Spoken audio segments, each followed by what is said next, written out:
Master সৰ্বশক্তিমান হোৱা। ওম শান্তি। আজিৰ মুৰলী ৩ তাৰিখ ১ মাহ ২০২৪। বাবাই কৈছে, মৰমৰ সন্তানসকল, পিতাৰ হৈ পিতাৰ নাম উজ্জ্বল কৰা। সম্পূৰ্ণ পবিত্ৰ হ'লেহে নাম উজ্জ্বল হ'ব। তোমালোক সম্পূৰ্ণ অমায়িক হ'ব লাগে। প্ৰশ্ন: সংগম যুগত তোমালোক সন্তানসকলৰ কোনটো এটা চিন্তা আছে যিটো সত্য যুগত নাথাকিব? উত্তৰ: সংগম যুগত তোমালোকৰ পাৱন হোৱাৰ চিন্তা থাকে। পিতাই অন্য সকলো চিন্তাৰ পৰা তোমালোকক মুক্ত কৰি দিলে। তোমালোকে পুৰুষাৰ্থ কৰা যাতে এই পুৰণা শৰীৰ আনন্দৰে ত্যাগ কৰিব পাৰা। তোমালোকে জানা, আমি পুৰণি বস্ত্ৰ এৰি নতুন বস্ত্ৰ ল'ম। প্ৰত্যেক সন্তানে নিজৰ অন্তৰক সুধিব লাগে যে মই কিমান আনন্দিত হৈ থাকোঁ, মই পিতাক কিমান স্মৰণ কৰোঁ।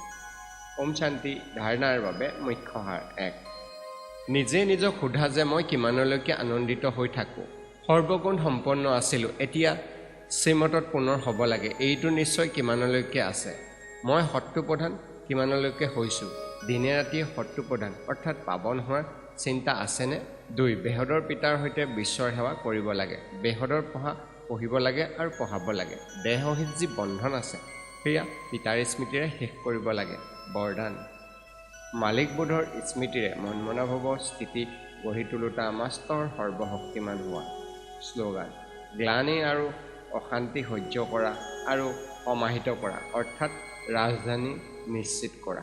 ওম শান্তি।